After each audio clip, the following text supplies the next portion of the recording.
कांग्रेस महाआघाड़ी के उम्मीदवार यशवंत सिंह, यह देखिए चारकोप विधानसभा के 90 फीट रोड और एकता नगर आसपास गणेश नगर में अपना प्रचार कर रहे हैं। उनके साथ भारी संख्या में कार्यकर्ता, स्थानीय जनता की भीड़ उपस्थित है। सभी लोग बदलाव की नारा लगा रहे हैं, सभी लोग बदलाव की यहाँ पर बात कर रहे हैं। उनके साथ उपस्थित लोग नारा लगाते हुए कह रहे हैं कि अब की बार यहाँ पर यशवंत सिंह की बहुमत से विजय होगी। यशवंत सिंह ने लाडली बहन योजना में भारी पैमाने पर भ्रष्टाचार एवं स्थानीय विधायक पर भी गंभीर आरोप लगा रहे हैं। वह जगह जगह लोगों से मिल रहे हैं और अपनी बात बता रहे हैं कि आपको पढ़ा लिखा उम्मीदवार चाहिए या जिस तरह से भ्रष्टाचार और दूसरे कामकाज चल रहे हैं वह आपको चाहिए। इस दौरान यशवंत सिंह यहाँ पर मिथिला हनुमान मंदिर में भी जाकर दर्शन पूजन किए, आरती में शामिल हुए, स्थानीय लोगों से बातचीत किए। विशेषकर महिला वर्ग और जो गरीब तबके के लोग हैं उनके बीच यशवंत सिंह सीधे से जाकर संपर्क कर रहे हैं, उनके जो समस्याएं हैं उसको जान रहे हैं और आने वाले दिनों में वह किस तरह से चुनकर आने के बाद जनता की सेवा करेंगे उसके बारे में भी वह लोगों को अपनी जो योजनाएं हैं उसको बता रहे हैं। आइए आपको हम यशवंत सिंह को सुनाते हैं, उन्होंने इस दौरान और क्या कुछ कहा है।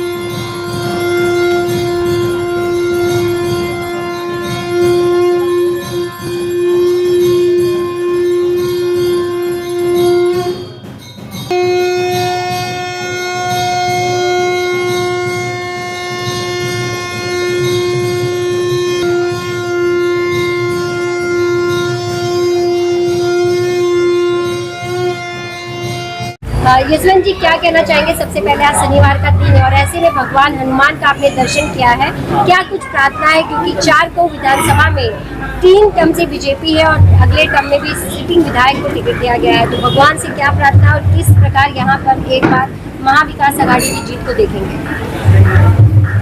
लगातार नॉमिनेशन भरने के बाद में यहाँ की जनता से, अभी आपने देखा थोड़ी देर पहले भी हम लोग लगातार डोर टू डोर कैंपेन चला रहे हैं।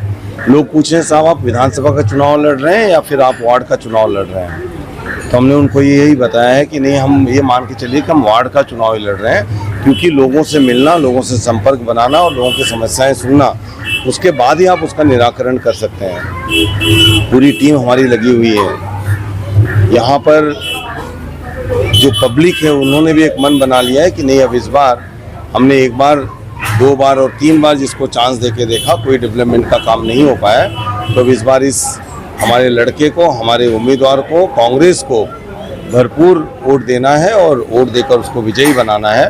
मैं हर दिन जब निकलता हूं और हर दिन जब चलता हूं तो कारवां अपने आप ही बड़ा होते जा रहा है। इससे मुझे पूरा विश्वास है कि यहाँ की जनता मुझे पूर्ण समर्थन देगी और आपके बीच में 23 तारीख को यशवंत सिंह के रूप में एक आमदार और आगे आने वाले समय में एक मंत्री आपके बीच में चुनकर आएगा, ऐसा मुझे पूरा विश्वास है। आप कैसे देख पा रहे हैं कितना विकास हुआ है, कितना कार्य हुआ है? क्योंकि हमेशा से ही भाजपा विधायक का कहना है कि मैंने यहाँ पर बहुत सारे काम किए, तो वो काम किस तरह दिख रहा है? जनता जब आपसे मिलती है, जनता का क्या कहना होगा? आप एक डिबेट करवा दीजिए। मैं आपके चैनल के माध्यम से कहता हूँ कि आप एक डिबेट करवाइए और उस डिबेट में मुझे और हमारे आमदार को, दोनों को आप बुलाइए। उसके बाद में उनसे पूछिए आप कि उन्होंने क्या क्या विकास का काम किया है और वहाँ पे पब्लिक को, यहीं की पब्लिक को आप वहाँ पे रखिए।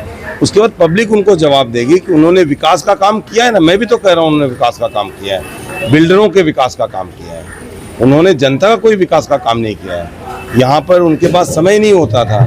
लोग जब उनसे, वो यहाँ तक लोग कह रहे हैं कि हाँ, वो तो यहाँ पे बहुत सारी ऐसी एरिया हैं जहाँ पर कि झोपड़े टूट गए हैं। अभिलाख नगर में आप जाइए, 1200 झोपड़े टूट गए हैं। वहाँ पर उनको बोला जा रहा है कि नहीं, अब आप यहाँ पे रह नहीं सकते, यहाँ पे जल्दी इनको यहाँ से भगाइए। क्यों भगाइए भैया? क्योंकि आपको चुनाव में वो आपको मतदान नहीं करते, इसलिए आप भगाना चाहते हैं उनको।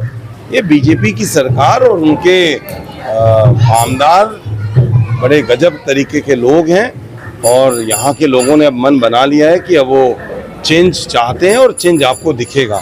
20 तारीख को आप देखिएगा ज़्यादा से ज़्यादा लोग बाहर निकलेंगे और उन्होंने मुझसे प्रॉमिस भी किया, यहाँ की जनता मुझसे मिल रही है, यहाँ के लोग मुझसे मिल रहे हैं, प्रॉमिस कर रहे हैं कि नहीं हम आपको एक बार चुन के लाएंगे। मैंने उनसे प्रॉमिस किया है कि आप एक बार चुन के लाइए और अगर 5 साल में नहीं काम करता तो आप मुझे भी यहाँ से बैक टू डोर का आप रास्ता दिखा दीजिए, मुझे कोई प्रॉब्लम नहीं है। आपने रैली की समाप्ति हुई है और आपने भगवान का दर्शन किया है, किस सोच के साथ भगवान का दर्शन किया है? क्या यशवंत जी आस्था के साथ जुड़े हुए हैं? बिना आस्था के अगर आप कोई भी काम करते हैं या बिना पूजा पाठ या वंदना के कोई काम करते हैं तो उसको अधूरा माना जाता है। इसके लिए आज रैली खत्म करने के बाद हम यहाँ पे दर्शन करने आए हैं। इसी तरह का दर्शन हम 23 तारीख को भी करेंगे और आपको भी बुलाएंगे उस दर्शन में, जिसमें रिजल्ट आ जाएगा। जो आपको तय करना है कि आपको शिक्षक चाहिए, आपको पढ़ा लिखा आदमी आपके बीच में चाहिए, या फिर आपको जो चल रहा है आपको उसी से आप संतुष्ट है। मैं मान के चल रहा हूँ कि आपका प्यार, आपका सब 20 तारीख को एक शासन बदलने के लिए 20 तारीख को आपको कहाँ निकलना है। काम नहीं हुआ उसका जवाब देने के लिए आपको 20 तारीख को निकलना है। जो यहाँ पर बिल्डरों के साथ में दलाली बैठ के किया गया उसका जवाब देने के लिए आपको निकलना है। दोस्तों, लाडली बहन योजना 4 महीने पहले चालू की गई। हमारी बहनों को 4 महीने में 6,000 रुपए दी गए, लेकिन जीजा जी के से 6,000 की जगह 15,000 रुपए ले लिए गए। आपको समझने की जरूरत है। हमारी महाविकास आघाड़ी की गवर्नमेंट आने के बाद हम 1500 को 2,000 रुपए में हम तब्दील करेंगे, लेकिन हम घोटाला नहीं होने देंगे उस स्कीम में। सबसे बड़ा घोटाला अगर आपको कोई नजर आएगा तो आप देखिएगा, लाडली बहन योजना में आपको हजारों करोड़ रुपए का घोटाला आपको नजर आएगा। दोस्तों, मैं आपसे यही आग्रह करता हूं कि 30 तारीख को आप बाहर आए और यहाँ पर आप अपना मताधिकार का प्रयोग करके मुझे आप अपना नेता बनाएं। मैं यहाँ पे मौलाना इश्तियाक जी का आभार व्यक्त करता हूँ